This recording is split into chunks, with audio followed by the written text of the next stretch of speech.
La iglesia prevalece a pesar de las circunstancias. ¿Sabes por qué?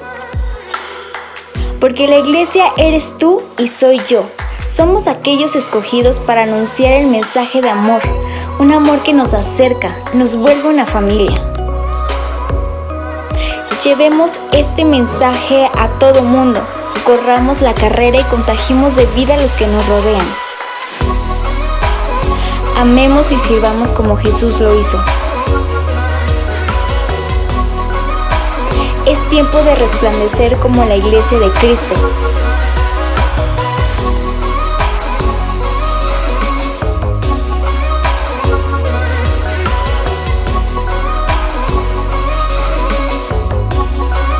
Cautivados por Él para amar a todos.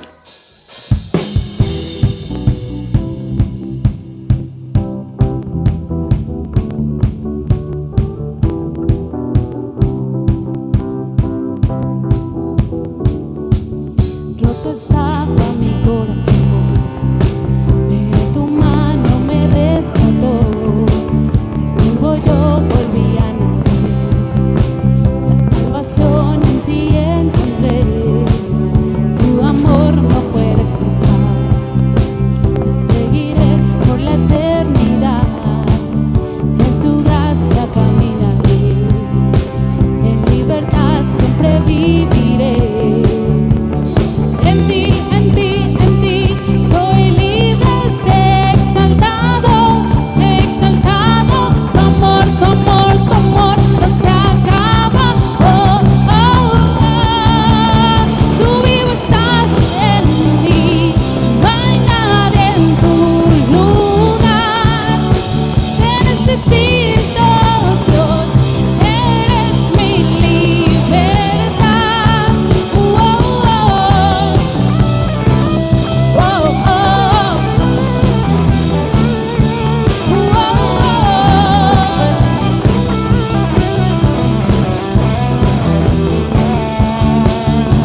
Pasar por la oscuridad, su luz siempre me guiará.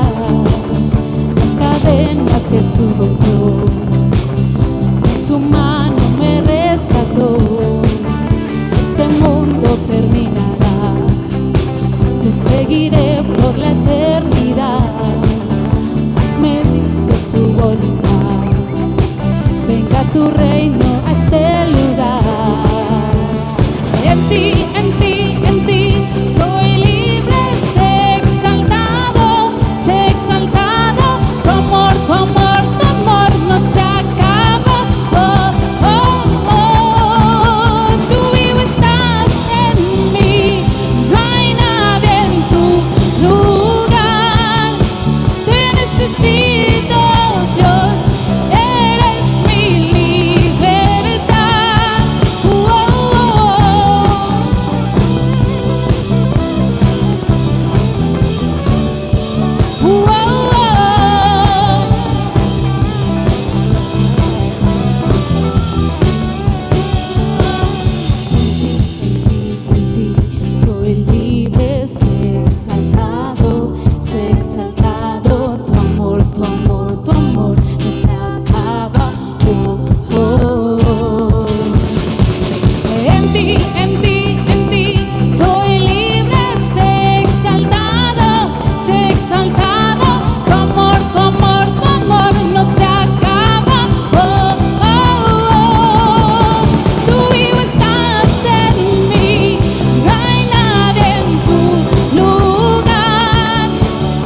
días te veré, tu espíritu me lleva donde estás. 1,000,000 de veces más, yo quiero más.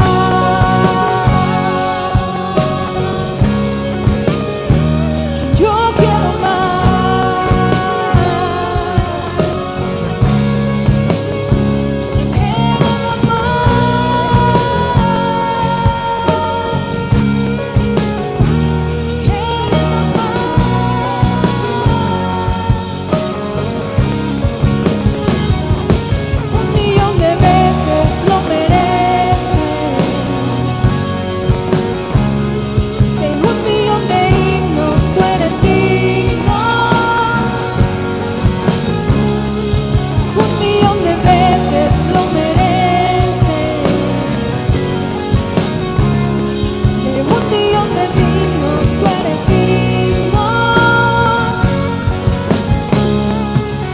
Queremos de veces cantaré, por 1,000,000 de días te veré, tu espíritu me lleva donde estás. 1,000,000 de veces más, 1,000,000 de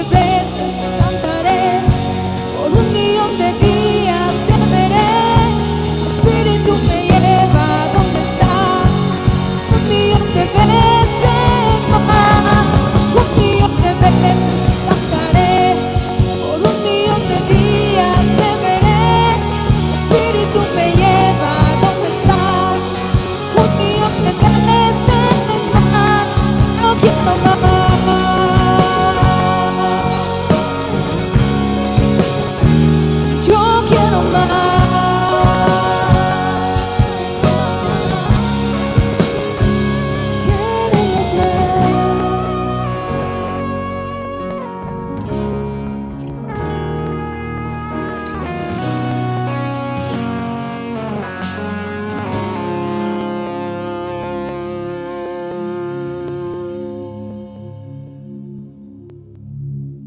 Señor, tú eres nuestra esperanza.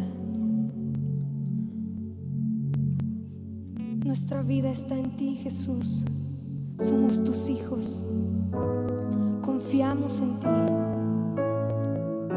No en lo que pasa en el mundo, en tu poder, en tu vida, en tu resurrección. Y creemos para siempre en tus promesas, Jesús. No hay temor, no hay miedo en el pueblo de Dios. Nuestra fe y esperanza están puestas en ti.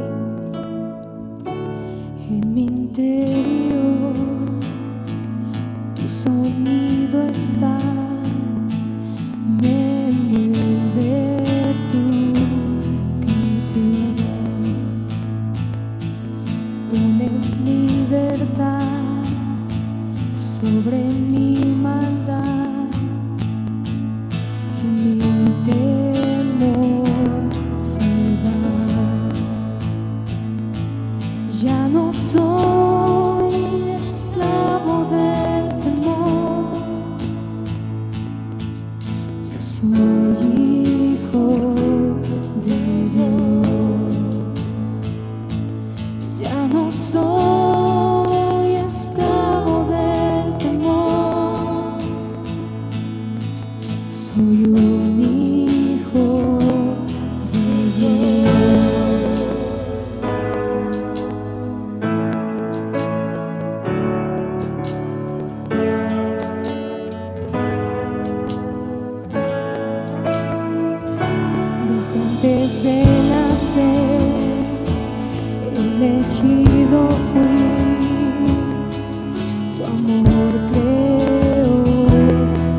por cantos de libertad, por tu Espíritu Santo que nos guía, que nos guarda, que nos protege de toda acechanza.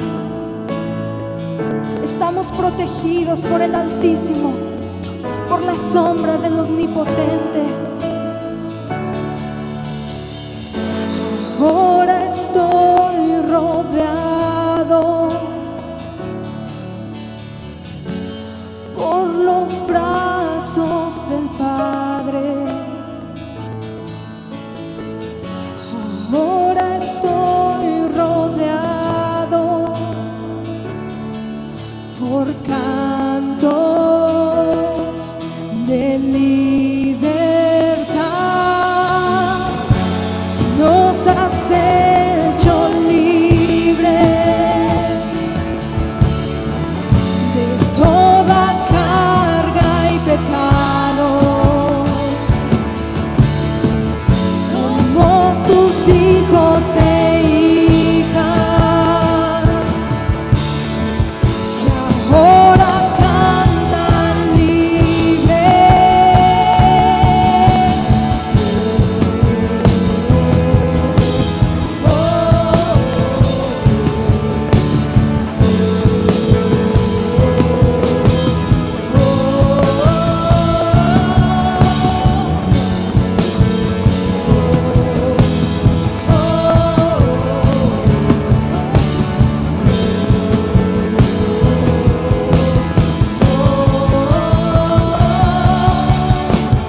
Abriste el mar para que yo camine y mi maldad se ahogó en tu amor. Me rescataste y justo soy en ti. Soy hijo de Dios. Abriste el mar, caminé a tu lado y mi maldad se ahogó en tu amor. Me rescataste y justo soy en ti. Soy un hijo de Dios. Soy un hijo de Dios. Si lo soy, soy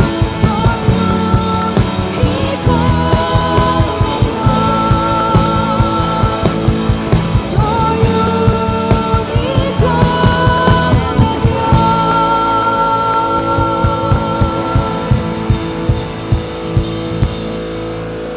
Ya no soy esclavo del temor. Yo soy hijo de Dios. Ya no soy esclavo del temor. Soy un hijo de Dios.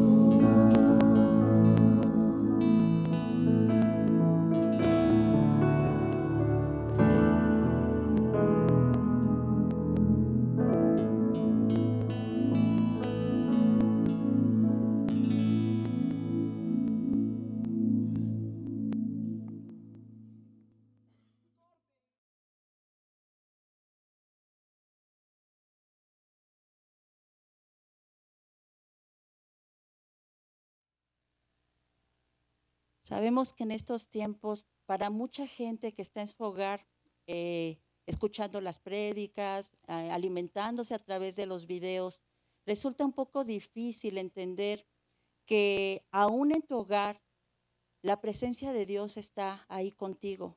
A veces venimos a la reunión y estamos aquí en vivo, en la alabanza, y al estar aquí la atmósfera se convierte en tiempos en los cuales nos lleva la presencia de Dios. Pero en la medida que tú estás buscando de Dios en tu hogar, acuérdate que tú eres la iglesia y que al estar allí con tu familia, que estás quizás reunidos viendo el mensaje, se crea también una atmósfera de la presencia de Dios, porque la presencia de Dios no está en el lugar, está en nosotros. Y nosotros tenemos que atraer al Espíritu Santo en nuestra vida para que podamos recibir de Él. Así es que allí donde tú te encuentras, no te dé pena si estás ahí con tu familia, quizás en la mesa, quizás en la sala.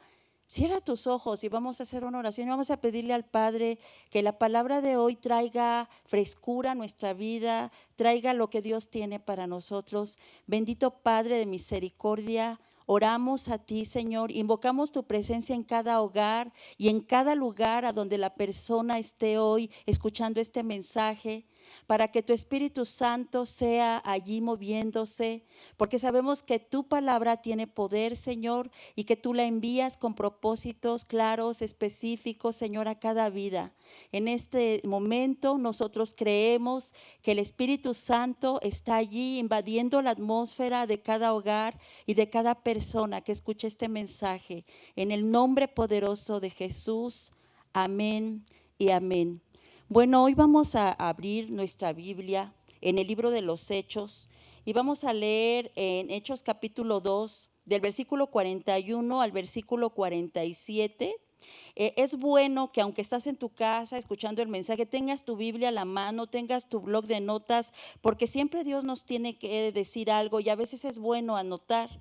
Entonces yo te voy a dar tiempo para que encuentres Hechos capítulo 2, versículo 41 al 47. Dice la palabra de Dios: así que los que recibieron su palabra fueron bautizados y se añadieron aquel día como 3,000 personas. Y perseveraban en la doctrina de los apóstoles, en la comunión unos con otros, en el partimiento del pan y en las oraciones. Y sobrevino temor a toda persona, y muchas maravillas y señales eran hechas por los apóstoles. Todos los que habían creído estaban juntos y tenían en común todas las cosas. Y vendían sus propiedades y sus bienes y lo repartían a todos según la necesidad de cada uno. Y perseverando unánimes cada día en el templo y partiendo el pan en las casas, comían juntos con alegría y sencillez de corazón, alabando a Dios y teniendo favor con todo el pueblo. Y el Señor añadía cada día a la iglesia los que habían de ser salvos. El primer discurso del apóstol Pedro produjo convicción en 3,000 personas. Pero quiero que veamos hoy qué es lo que estaba sucediendo en el ambiente espiritual en ese momento. En primer lugar, el apóstol Pedro había venido de tener primeramente un discipulado con el Señor. Él había visto con sus propios ojos ver al Señor partir, ascender al cielo. Pero además de eso, él junto con los otros 119 que estaban en el aposento alto con él, fueron llenos del Espíritu Santo. ¿Qué es lo que necesita hoy la gente para ser conviccionada acerca del mensaje de Dios? Hoy lo que la gente necesita es recibir un mensaje lleno del Espíritu Santo. Y hay algo más. Yo puedo ver aquí que la convicción vino a estas personas porque Pedro estaba hablándole a gente que necesitaba de Cristo. Aunque en ese momento ellos no lo entendían, en ese momento ellos no lo sabían, pero ellos eran necesitados de tener una experiencia con Cristo. Y este mensaje, repito, estaba lleno del poder del Espíritu Santo que en ese momento estaba en Pedro, pero hay algo más, hermanos. Lo que yo puedo ver aquí es que la convicción vino al corazón de la gente. Y es así como nace la iglesia del primer siglo. Y es bien interesante lo que acabamos de leer en esta escritura, porque aquí vemos que es una iglesia que nace, hermanos, es una iglesia que camina con una misma dirección, que tienen todas las cosas en común. Dice la palabra, yo creo que para cualquier pastor en cualquier lugar del mundo, desearía tener una iglesia como la iglesia a la que se le llama iglesia primitiva. Era una iglesia que, si tú lees en lo que acabamos de leer de Hechos, tenían comunión. Dice la palabra que perseveraban en la doctrina, perseveraban en la enseñanza, pero también perseveraban en la oración, es decir, en la búsqueda de Dios. Estaban caminando hacia una misma dirección.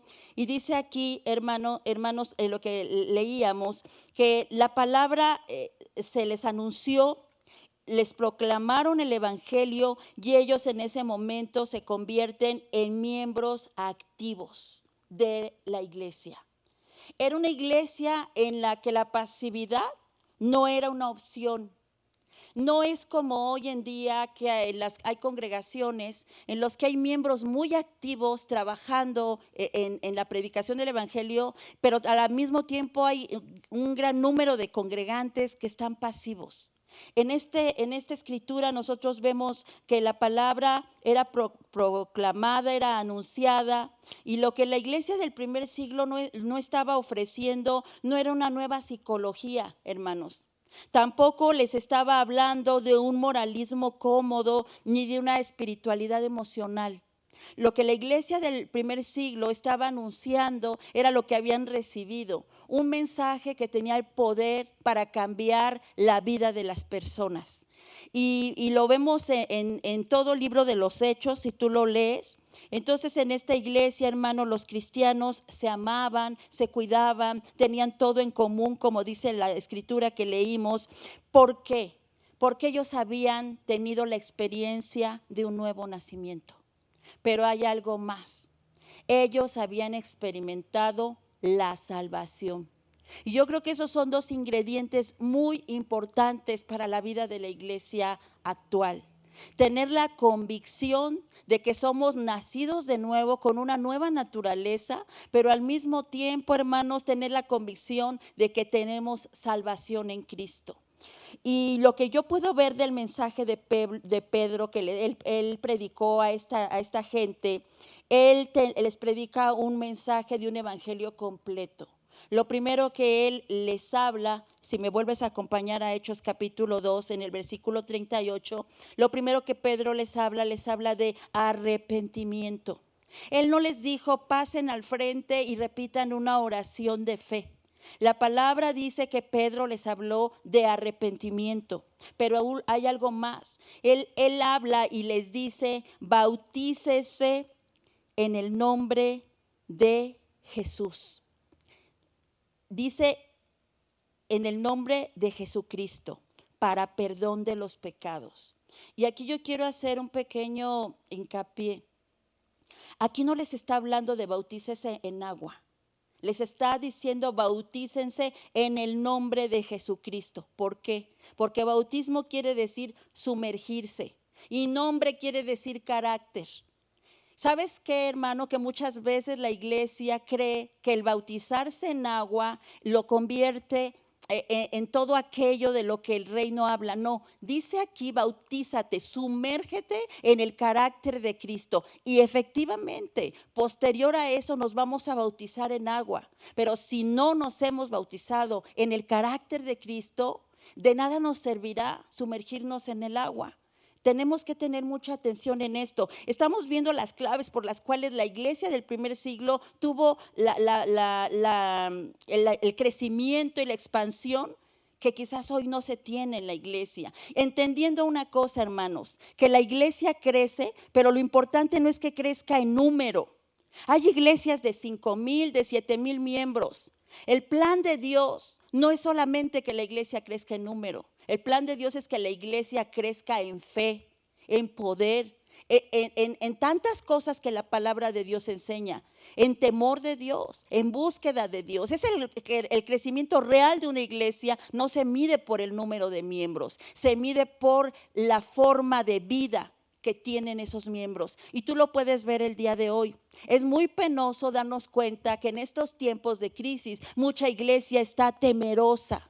Pareciera que no hemos entendido nada de lo que hemos aprendido. Pareciera que no dependemos de Dios, pareciera que no le creemos a Dios, pero la palabra de Dios dice que ellos crecían, pero no solamente crecían en número, efectivamente fue una iglesia que creció como nunca antes ha crecido la iglesia, en número, sí, pero crecieron en la fe y crecieron en el conocimiento de Dios, porque dice que perseveraban en la doctrina de los apóstoles. Algo más que el mensaje de Pedro habla es y les dice que sean salvos de esta perversa generación.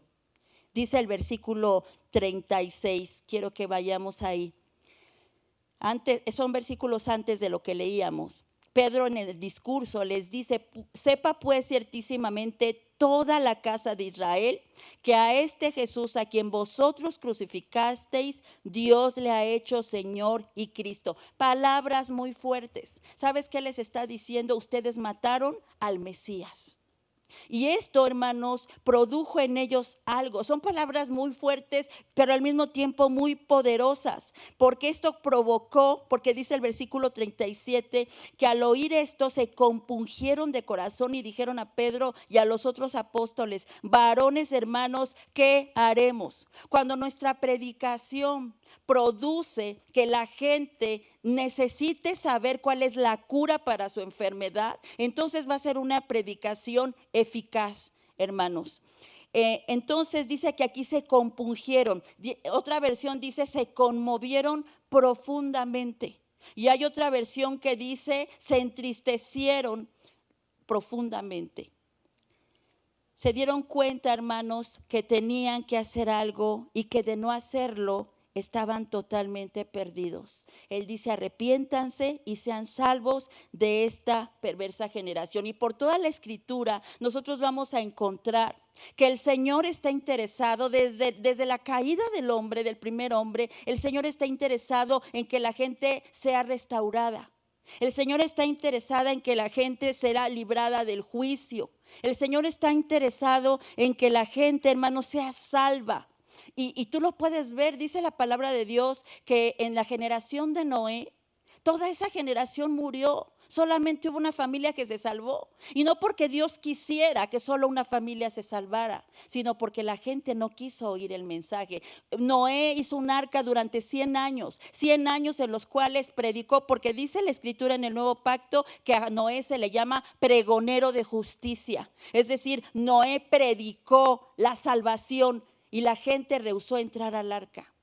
El arca no fue diseñada solo para salvar a los animales y a la familia de Noé. El arca era tan grande. Si hubiera sido de esa manera, sabes, Dios no hubiera pedido las medidas que pidió. Yo creo que el arca tenía las medidas exactas para que toda esa generación se salvara, pero simplemente ellos rechazaron el mensaje y no se salvaron. Dice el versículo 47 que leíamos de Hechos 2, que el Señor añadía cada día a la iglesia los que habían de ser salvos. Y con este antecedente del libro de los Hechos, yo quiero que me acompañen al antiguo pacto, al libro de Números capítulo 21, vamos a leer del versículo 1 al versículo 9, Números 21 del 1 al 9, dice aquí la palabra de Dios: cuando el cananeo, el rey de Arad, que habitaba en el Negev, oyó que venía a Israel por el camino de Atarim, peleó contra Israel y tomó de él prisioneros. Entonces Israel hizo voto a Jehová y dijo: si en efecto entregares este pueblo en mi mano, yo destruiré sus ciudades. Y Jehová escuchó la voz de Israel y entregó al cananeo y los destruyó a ellos y a sus ciudades, y llamó el nombre de aquel lugar Horma. Después partieron del monte Hor camino del mar Rojo para rodear la tierra de Edom, y se desanimó el pueblo por el camino. Y habló el pueblo contra Dios y contra Moisés: ¿por qué nos hiciste subir de Egipto para que muramos en este desierto? Pues no hay pan ni agua, y nuestra alma tiene fastidio de este pan tan liviano. Y Jehová envió entre el pueblo serpientes ardientes que mordían al pueblo, y murió mucho pueblo de Israel. Entonces el pueblo vino a Moisés y dijo: hemos pecado por haber hablado contra Jehová y contra ti. Ruega a Jehová que quite de nosotros estas serpientes. Y Moisés oró por el pueblo, y Jehová dijo a Moisés: hazte una serpiente ardiente y ponla sobre un asta, y cualquiera que fuere mordido y mirare a ella vivirá. Y Moisés hizo una serpiente de bronce y la puso sobre un asta, y cuando alguna serpiente mordía a alguno, miraba a la serpiente de bronce y vivía. Dice aquí en el versículo 2 que ellos acababan de hacer un voto con Dios. Acababan de hacer un voto, hermanos, de que si Él les entregaba a los cananeos, ellos iban a obedecer a Dios y iban a estar de la mano de Dios. Y Dios, hermanos, cumplió ese voto, porque dice que Él entregó a sus enemigos en la mano del pueblo de Israel. Pero apenas había pasado esta victoria, apenas habían visto la fidelidad de Dios, cuando inmediatamente que parten de ese lugar, en medio del camino que iban ellos transitando, dice que el pueblo se desanima por ese camino. Y vemos, hermanos, que no solo hubo desánimo, ellos fueron ingratos con Dios y también fueron, hermanos, malagradecidos. Dice el versículo 5, nuestra alma tiene fastidio de este pan tan liviano. En ese momento, hermanos, hubo un menosprecio por el maná que Dios les estaba proveyendo y que era el medio que Él usaba para que ellos no murieran de hambre en el desierto. Él los estaba sustentando en camino a la tierra prometida, una tierra que fluía leche y miel, una tierra en la cual iba a haber abundancia de todo. Pero en ese camino Dios no los dejó morir de hambre. Él les provee de maná y por desgracia ellos se quejan aún de eso que Dios les estaba dando. ¿Y qué tiene que ver esto que estamos leyendo con el libro de los Hechos? ¿Y qué tiene que ver esto con la iglesia el día de hoy? Tiene que ver mucho, hermanos. Dice el versículo 6, y Jehová envió entre el pueblo serpientes ardientes que mordían al pueblo y murió mucho pueblo de Israel. ¿Por qué? Porque ellos habían murmurado en contra de Dios, se habían quejado en contra de Dios. Y sabes, hermano, que la palabra de Dios, lo que está pasando aquí en Números, no le está pasando a los cananeos, ni le está pasando a los heteos, ni a los filisteos, le está pasando al pueblo de Dios. Lo que estaba pasando en la época del apóstol Pedro, que la gente se había desviado del camino de Dios, porque si tú te das cuenta, hermanos, el discurso de Pedro no era para gentiles, era para judíos, era para el pueblo de Dios. Y entonces, hermanos, ¿qué tiene que ver o de qué manera tiene que ver esto? ¿Y qué tiene que ver esto con nosotros en este tiempo como iglesia? Tiene que ver mucho. Dice Romanos 6:23 que la paga del pecado es muerte, mas la dádiva de Dios es vida eterna en Cristo Jesús, Señor nuestro. Y lo que está pasando aquí en Números, hermanos, tiene mucho que ver con lo que hoy estamos viendo. Queremos ver muchas veces como iglesia solo las victorias. Queremos que todo el tiempo Dios nos bendiga, que nunca nos enfermemos, que nunca haya escasez, que siempre haya abundancia de todas las cosas. Y mientras eso suceda, decimos, tú eres mi Dios. Pero en el momento en que viene una situación difícil, en ese momento hacemos lo que hizo el pueblo de Israel. Nos quejamos contra Dios, levantamos nuestro puño delante de Dios. Y sabes, te decía yo, es necesario que aprendamos del modelo de la iglesia del primer siglo, una iglesia llena de fe, una iglesia llena de convicción acerca de quién era ese Jesús en el cual ellos habían creído. Y tú lo puedes ver en la palabra, es sistemático. Cuando a la gente le va bien, todo está perfecto, pero cuando a la gente le va mal es curioso que entonces sí se acuerdan de Dios para reclamarle a Dios. En la semana me llegó un correo que me dejó impresionada. Una persona que tiene años en Cristo, que ha tenido tiempos de servicio por años al Señor, y me manda un correo en el cual me dice, quiero decirte que a partir de hoy he dejado de creer en Dios, porque todo esto que está pasando me habla de un Dios que yo no acepto, porque yo creo en un Dios que es amor, que es bendición, y todas estas muertes que yo veo hoy no me hablan de que Dios esté con nosotros. Tantos años en el Evangelio y hoy por esta situación se está haciendo a un lado diciendo que deja de ser cristiana. ¿Por qué? Porque estamos igual que el pueblo de Israel. Queremos ver solo victorias, queremos que nuestros enemigos estén debajo de nuestros pies. Leía un pensamiento de alguien que dice que el mundo entró en pánico por el COVID-19, pero si leyeran la Biblia, tal vez se arrepentirían al saber lo que viene en la gran tribulación, porque lo que hoy está pasando no es nada comparado con lo que dice la Escritura. ¿Y sabes qué, hermano? Si tú eres un hijo de Dios que tiene una Biblia, que ha conocido al Señor y que ha confesado a Jesús como su Salvador, tienes que tener presente algo. La palabra de Dios se va a cumplir al pie de la letra. Absolutamente cada escritura se va a cumplir. Y sabes que esto del COVID no es nada comparado con lo que está profetizado. Y un hijo de Dios en este tiempo, al ver todo lo que está pasando, quizás va a sonar absurdo lo que voy a decirte, pero esto nos tiene que dar esperanza de que todo lo que el Señor dijo que se cumpliría, ya se está cumpliendo. Y algo más.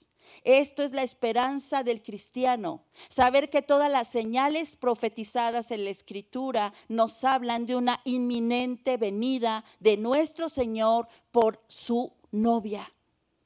No sé si tú entiendes esto.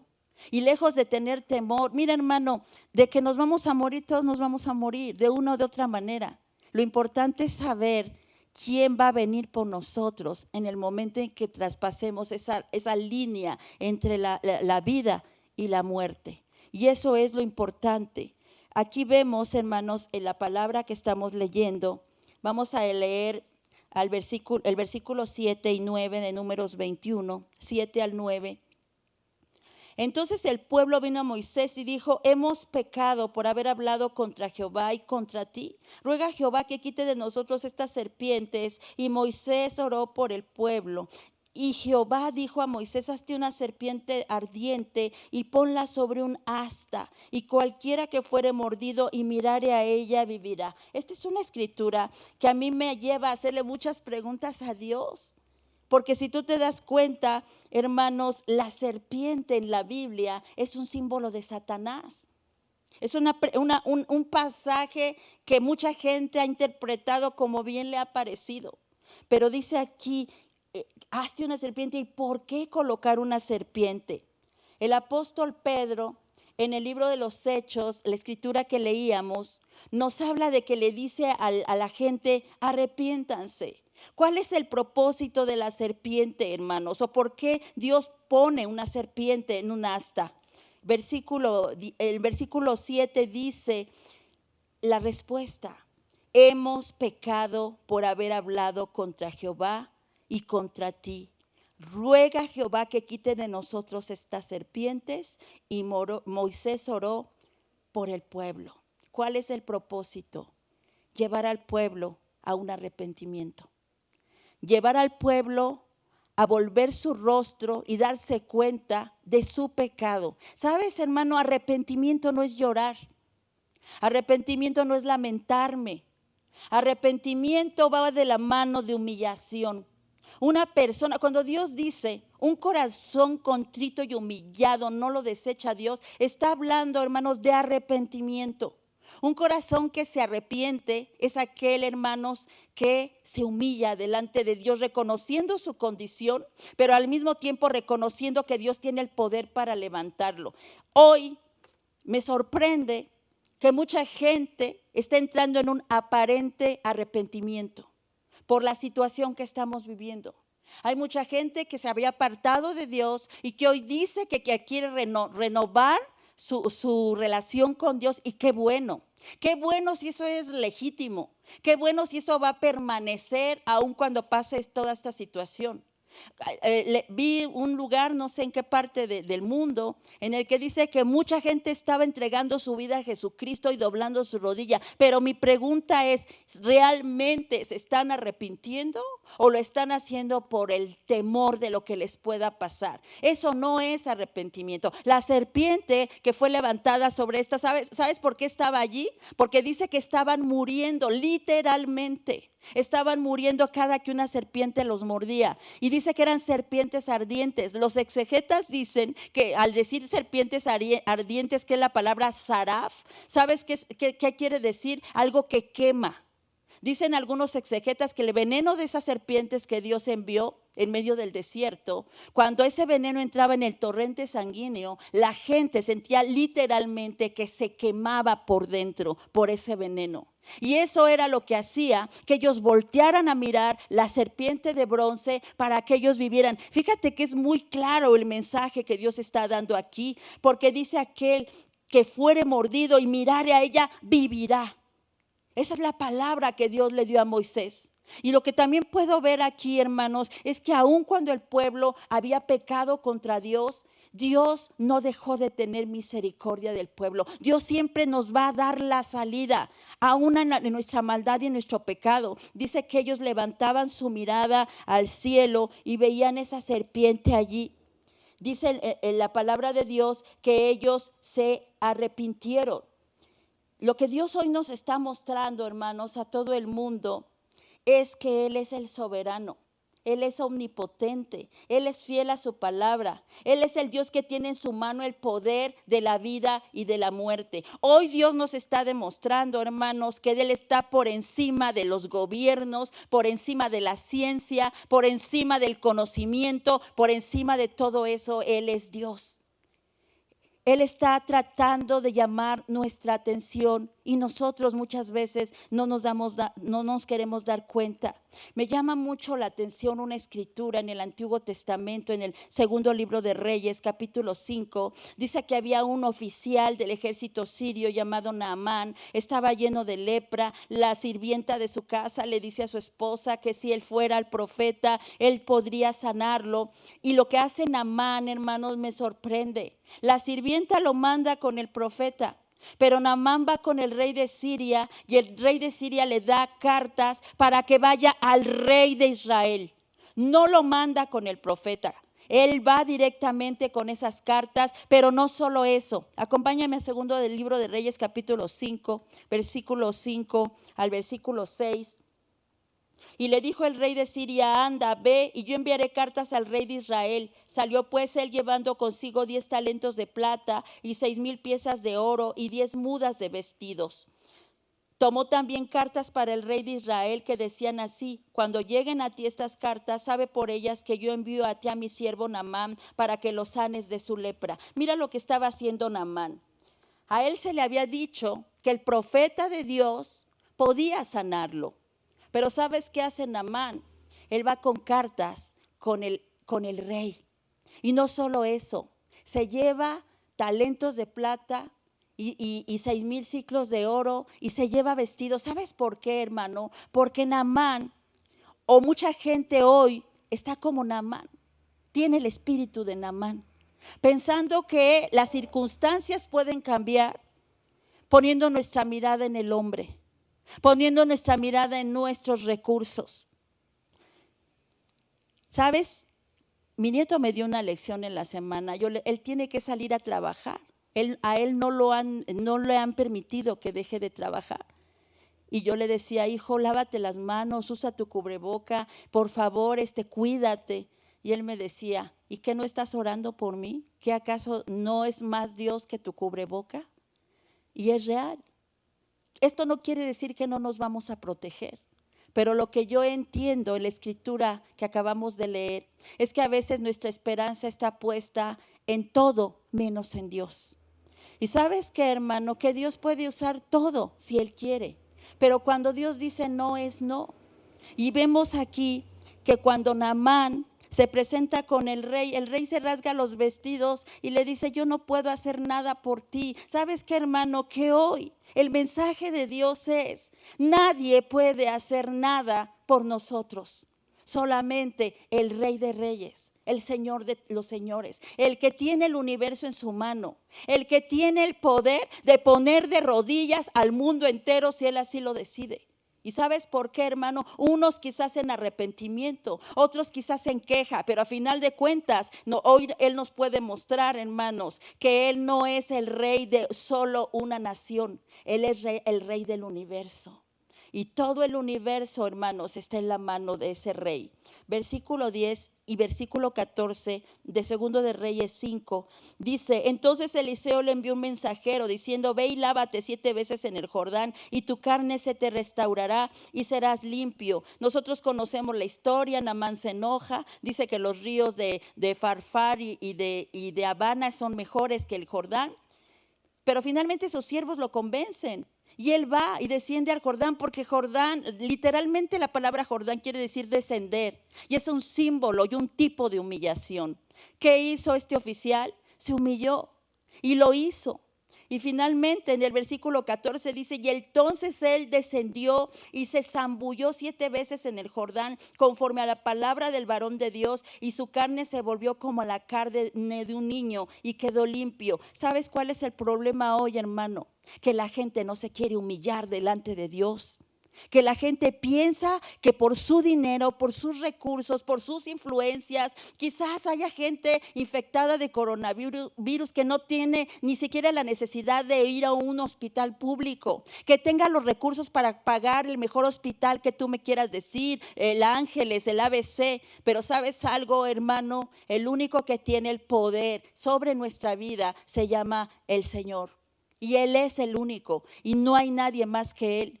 Finalmente, cuando Naamán decide descender, decide zambullirse conforme a la palabra del profeta, y si tú te das cuenta, Eliseo ni siquiera conoció a Naamán.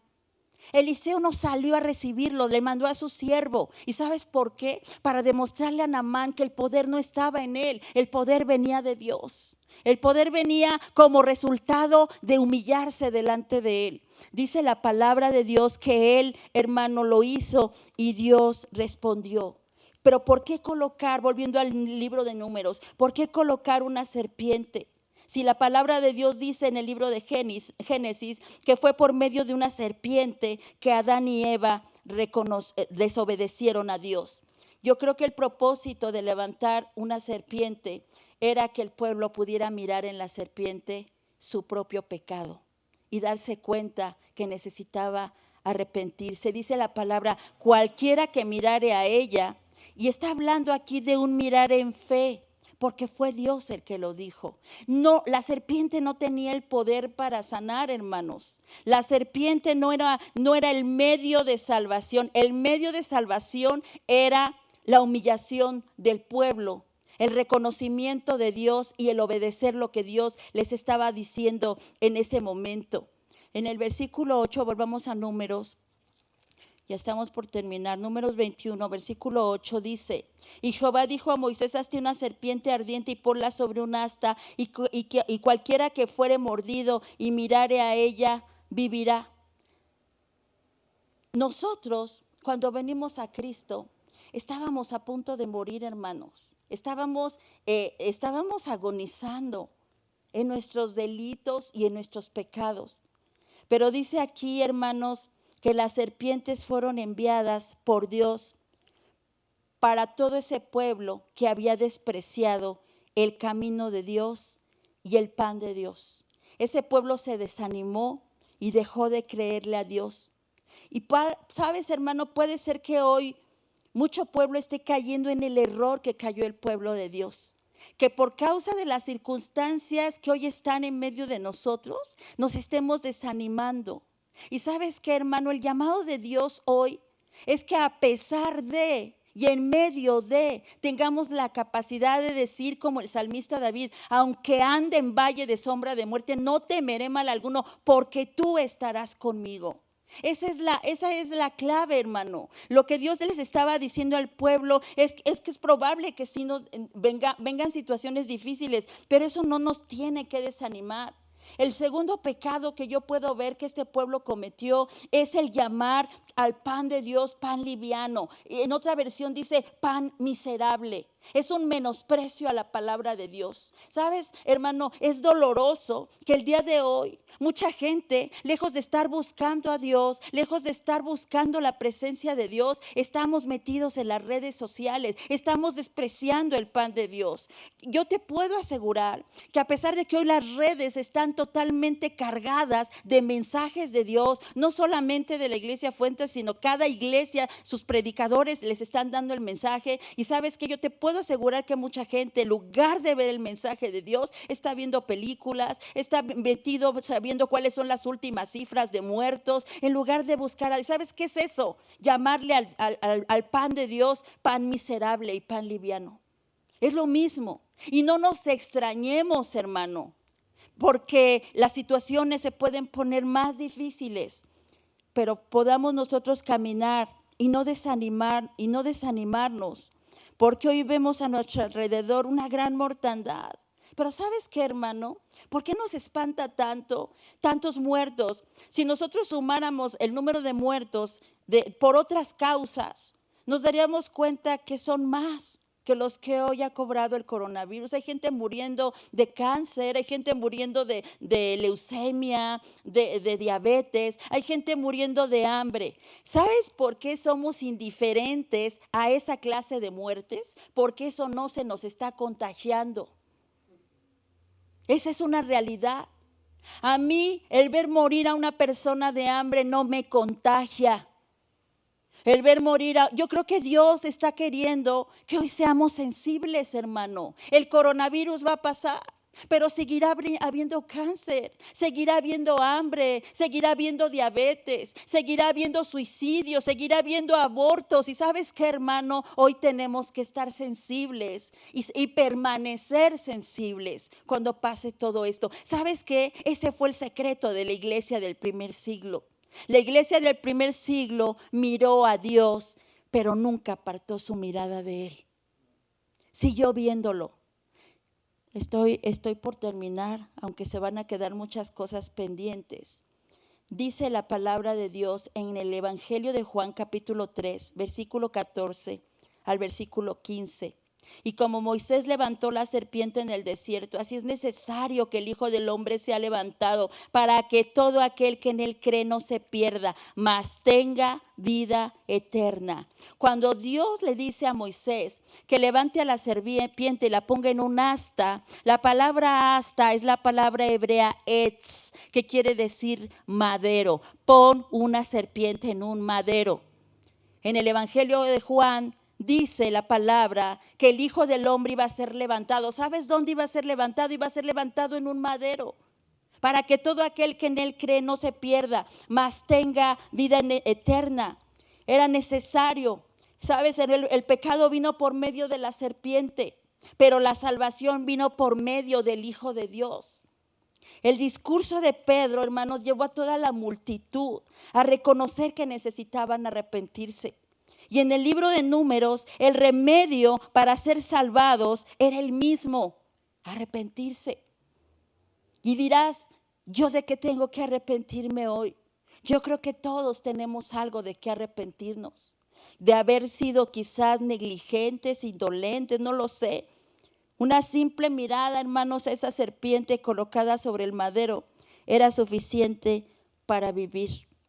Se podía curar la mordedura de una serpiente mirando una serpiente, porque la serpiente era solamente un símbolo profético de la salvación a través del arrepentimiento. Las serpientes que los mordían estaban vivas, pero la serpiente de bronce no tenía vida. Si me puedes poner la imagen, Ger. Era un objeto, era algo sin vida. Lo que estaba provocando la muerte estaba vivo, pero lo que podía llevarlos a vivir estaba muerto. No sé si puedes entender el mensaje. Dice aquí, hermanos, que los estragos de la desobediencia y del pecado producen dolor y muerte. Pero cuando el Hijo del Hombre fue levantado en el madero, Él quiso que miráramos allí sobre Él. El pueblo en el desierto estaba mirando su pecado simbolizado en esa serpiente. Si me puedes poner la otra imagen, Ger. Pero lo que el Señor Jesús le dijo a Nicodemo en Juan 3 es que todo aquel que a Él mirare sería salvo y tendría vida eterna. Si tú te das cuenta, en el libro de Números, Dios dice que al mirar a la serpiente ellos vivirían, pero estaba hablando de una vida física. En el Evangelio de Mateo, Jesús dice que todo aquel que mirare al que fuera levantado en ese madero iba a tener vida eterna. No solamente una vida física. Quiere que nosotros miremos y que seamos salvos de esta generación malvada y perversa. Y los israelitas estaban muriendo. ¿Por qué, hermanos? Porque habían menospreciado a Dios, porque habían menospreciado el pan que Dios les había dado. Pero ¿qué pasó cuando la gente recibió el beneficio de ser salvados de la muerte.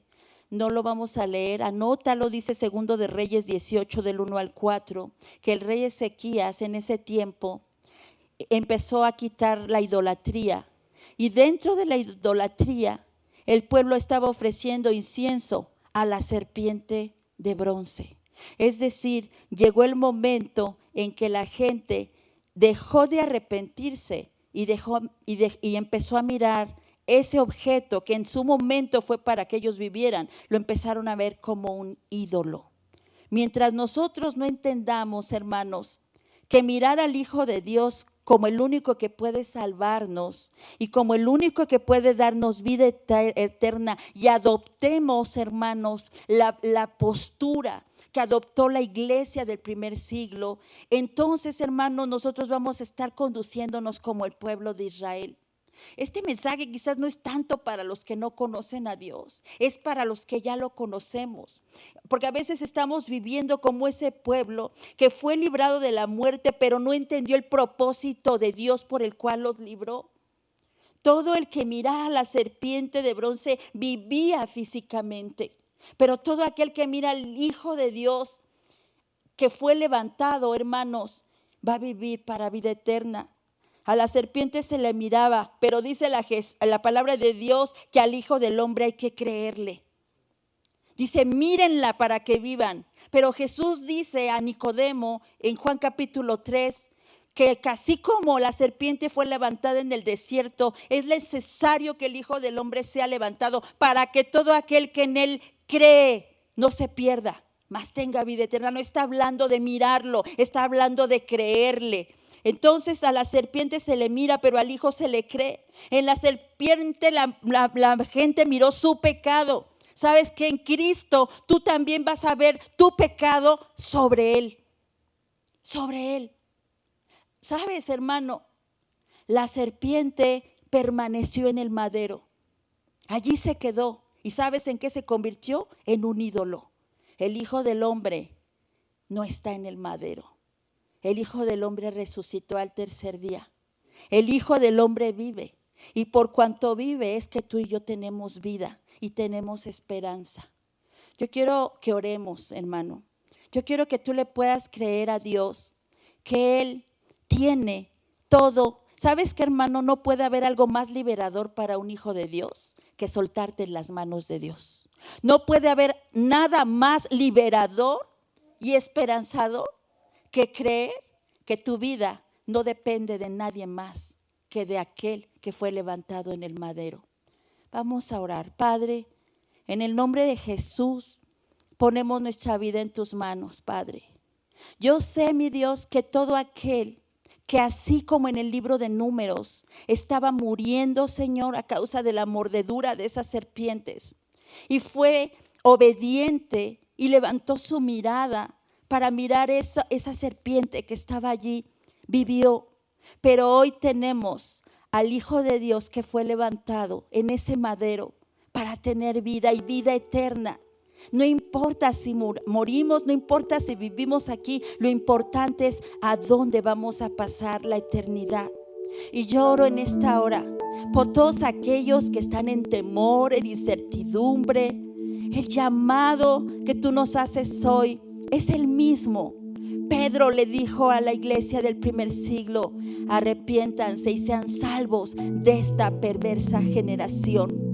Hoy tenemos el recurso, hoy tenemos la receta que tú nos dejaste. Míralo a Él, míralo, dice el Hebreos capítulo 2, versículo 2, puestos los ojos en Jesús, el autor y consumador de la fe. Podemos aprender, Señor, que cuando Pedro caminó sobre el agua fue porque no despegó su mirada de la tuya, Señor. Y podamos aprender que cuando nos empezamos a hundir en ese mar de dudas, en ese mar de temores, Padre, es porque hemos quitado la mirada de ti, Señor. Ayúdanos a reconciliarnos contigo si es que hemos actuado como el pueblo de Israel, quejándonos en el camino, Señor, y olvidándonos, Padre, que el maná que tú nos das es suficiente para vivir, Señor. En esta hora, Señor, nos ponemos en tus manos. Ponemos en tus manos a cada familia. Y yo te ruego que tú nos hagas comprender que el tener nuestra mirada en ti provoca que haya un cerco alrededor de nosotros. Un cerco y el cumplimiento de las promesas. Porque si bien es verdad que las plagas vendrán, que las pandemias vendrán, que los montes se van a derretir, que va a haber relámpagos y truenos y terremotos y guerras, eso es verdad. Pero también es verdad que para tus hijos hay promesas, Dios, y no solamente promesas para esta vida, sino promesas para vida eterna, Señor. Hoy decidimos poner nuestra mirada en aquel que fue levantado como la serpiente en el desierto, pero que no nos ofrece solo vida, sino vida eterna. Aquel que no nos dice que solo le miremos, sino que le creamos, Padre. En el nombre de Jesús, Señor. Amén y amén. Gracias, Señor. Amén.